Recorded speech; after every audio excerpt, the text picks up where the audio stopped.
nina wataalamu wangu kama unavyowaona. Nipo na afisa rasilimali watu mwandamizi Paul Mwansasu, lakini nipo na mkuu wa idara ya kilimo, mifugo na uvuvi. Ndio. Nilisema kwamba tuna idara nyingi sana, lakini leo sasa nimekuja na mtaalamu wa idara mojawapo ambayo inafanya kazi ndani ya ofisi ya mkurugenzi wa halmashauri ya mji Njombe. Kwa hiyo kwa kifupi kabisa tutamsikia Paul Mwansasu ambaye ni afisa utumishi, atatueleza kwa kifupi ni yapi ambayo yalisalia, ni idara zipi ambazo hatukuzigusia kwa ufupi, alafu kisha tutakuja kwa mkuu wa idara ya kilimo, mifugo na uvuvi, tutasema tuna lipi leo kwenye jicho la maendeleo kwenye masuala ya kilimo na uvuvi hapo. Sawa, karibu sana.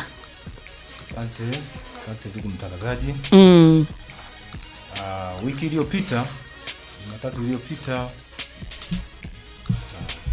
kama mnakumbuka, tulikuwa tumeanza kuelezea kuhusu muundo wa halmashauri, ambapo mkuu wa idara ya utawala alijaribu kuelezea ndio kwa kifupi sheria iliyounda mamlaka za serikali za mitaa, sheria ya serikali za mitaa, mamlaka za miji ya mwaka 1983 sura ya 288.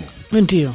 Ambapo sasa pia kuna muundo ambao ulikuwa umeidhinishwa mwezi Aprili mwaka 2024 na Mheshimiwa Rais, ule unaitwa Approved Structure of the Local Government Authorities in Tanzania of 2024. Ndio. Sasa muundo huo kama alivyoelezea wakati ule mkuu wetu wa idara kwamba kunakuwa na idara 9 na vitengo 11.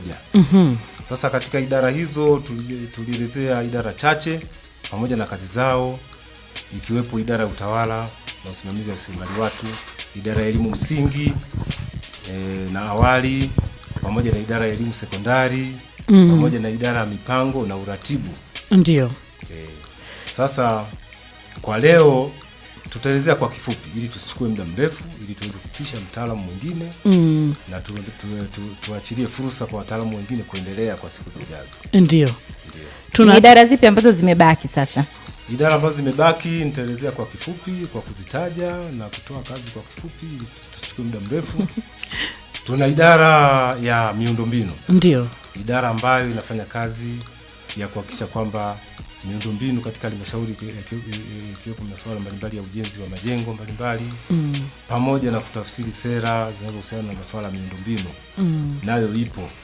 Inashughulikia pia maendeleo ya miji na vijiji. Ndio. Pia tuna idara ya viwanda, biashara na uwekezaji. Hii nayo pia inatusaidia katika kutafsiri zile sera zinazohusiana na masuala ya viwanda, biashara na uwekezaji pamoja na kusimamia masuala mazima ya masoko na kuzingatia na kusimamia kabisa kuhakikisha kwamba masuala ya kibiashara na masoko katika halmashauri yanaenda kwa kuzingatia sheria na taratibu zilizopo. Ndio. Okay. Nyingine? Na pia tuna vitengo mbalimbali. Ndio. Kuna kitengo cha uchaguzi. Kitengo cha uchaguzi kinafanya kazi ya kuratibu masuala yote ya uchaguzi, ukiwepo uchaguzi mkuu, chaguzi mbalimbali ndogo, pamoja na kuratibu uboreshaji wa daftari la wapiga kura. Pia tuna kitengo cha ukaguzi wa ndani. Ndio. Kitengo ambacho kinafanya kazi ya kuhakikisha kwamba mapato na matumizi katika halmashauri yanazingatia sheria na taratibu zote za kiuhasibu pamoja na za kiukaguzi. Pia kuna kitengo cha michezo, sanaa na utamaduni ambacho kazi yake pia ni kuratibu masuala yote yanayohusiana na utamaduni, yanayohusiana na michezo pamoja na sanaa katika halmashauri. Pia tuna kitengo ambacho anakisimamia afisa habari wetu hapa, kitengo cha mawasiliano serikalini. Ndio. Nacho kina kazi kubwa sana. Kama unavyoona sasa hivi hapa amefanya kazi ya kuhakikisha kwamba shughuli mbalimbali za halmashauri zinajulikana kwa wananchi. Kwa hiyo ni moja ya kazi ya kitengo chake. Ndio. Lakini pamoja na hiyo ni pamoja na pia kututafsiria zile sera mbalimbali zinazohusiana na masuala ya habari, zinazohusiana na masuala ya mawasiliano. Ndio. Kwa sisi watumishi wa halmashauri pamoja na wananchi kwa ujumla. Na pia wanafanya kazi nyingine za kuandaa makala, kuandaa vipeperushi na vitu vingine vyote vinahusiana na masuala ya habari, kuhakikisha kwamba wananchi wanahabarishwa, wanajua kinachoendelea katika halmashauri yao. Pia kuna kitengo cha fedha na uhasibu. Kitengo hiki kinafanya kazi ya kuratibu masuala mazima ya ukusanyaji wa mapato. Ndio. Na pia kusimamia matumizi ya halmashauri. Na pia jambo lingine ni kututafsiria pia sera mbalimbali za kifedha. Kutoa elimu ya kifedha. Hata katika matumizi pale ambapo matumizi yanafanyika, wao huwa wanajitahidi sana kutusaidia kuhakikisha kwamba tunatumia kulingana na taratibu na mapato ya halmashauri yanakusanywa. Ndio. Pia kuna kitengo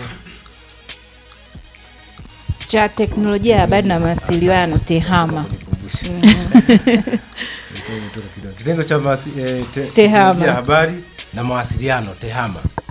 TEHAMA wanafanya kazi ya kutafsiri sera pia. Ndio. Sera, sheria na taratibu mbalimbali zinazohusiana na matumizi ya TEHAMA.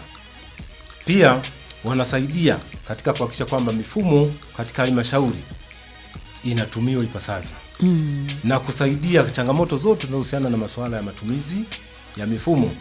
Jambo lingine wanalotusaidia pia kazi yao ni kuhakikisha kwamba ile miundombinu ya mifumo katika halmashauri inafungwa inavyotakiwa. Wao ndio waratibu na wao ndio wasimamizi wa masuala mazima haya ya mifumo. Ndio. Okay, kuna kitengo cha usafi na udhibiti wa taka ngumu. Kitengo hiki kina wajibu gani ndani ya halmashauri? Ndio, kitengo cha usafi na utunzaji taka ngumu katika halmashauri nacho pia kinasaidia katika halmashauri kuhakikisha kwamba wanaratibu masuala mazima ya usafi katika halmashauri pamoja na utunzaji wa taka ngumu. Na pia kuelimisha wananchi kuhusiana na taratibu zote zinazohusiana na masuala ya usafi. Ndio maana utakuta wakati mwingine huwa wanafanya kampeni mbalimbali za usafi kuhakikisha kwamba mji wetu unakuwa katika hali ya usafi. Kitengo kingine au ndo vitengo? Kitengo ni cha maliasili na hifadhi ya mazingira. Okay. Asante. Kitengo cha maliasili na uhifadhi wa mazingira. Kazi yake moja ya kwanza kubwa ni kuhakikisha kwamba wanatusaidia katika kutafsiri zile sera zilizopo zinazohusiana na masuala ya maliasili na utunzaji wa mazingira, na pia kuhakikisha kwamba masuala mazima ya mazingira yanazingatiwa katika halmashauri ya mji wa Njombe. Kutoa elimu kwa wananchi kuhusiana na utunzaji wa mazingira pamoja na masuala ya maliasili. Pia wanatusaidia hata katika masuala mazima ya kutoa zile tunaita bei elekezi katika kuhusiana na mazao mbalimbali yanayotokana na maliasili. Kwa mfano kama miti, masuala ya asali, ndio, na mambo mengine yote. Wanatusaidia ili tuweze kujua taratibu zilizopo kuhusiana na mauzo ya mazao ya misitu. Pamoja na mambo mengine. Okay. Kwa upande wa vitengo bado tunaendelea navyo au hapo tumemaliza? Amezungumza hapo vitengo na idara ambazo zilikuwa zimebaki. Idara ya kilimo, mifugo na uvuvi, tunaye mtaalamu hapa. Okay. Atatueleza kwamba majukumu yake ni yapi, anafanya nini kwenye kilimo, anafanya nini kwenye mifugo, kwenye uvuvi, lakini kuna na kitengo kingine ambacho kinashughulika na masuala ya ushirika. Kwa hiyo atatueleza hapa mkuu wa idara husika ambaye tunaye hapa studioni. Kikubwa Jema, mtaalamu hapo amezungumzia kuhusiana na kitengo cha usafi na udhibiti wa taka ngumu. Kitengo hiki ameeleza kwamba kina wajibu wa kuhakikisha kwamba masuala yote ambayo yanahusiana na usafi wa mazingira, na kama unavyofahamu halmashauri ya mji Njombe tumekuwa tukiongoza sio mara moja, ni zaidi ya mara 3.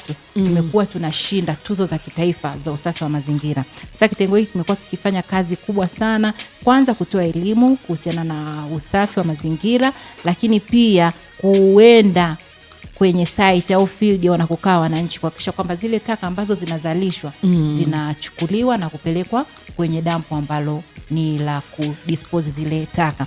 Na ukitembelea ukurasa wetu wa Instagram, Facebook, utakuta update au tumekuwekea pale Ndiyo. ratiba ya kuzoa taka kwa tarafa ya Njombe mjini, ambayo tarafa hii ya Njombe mjini ina kata 3, ina kata ya Njombe mjini, ina kata ya Mji Mwema na ina kata ya Ramadhani.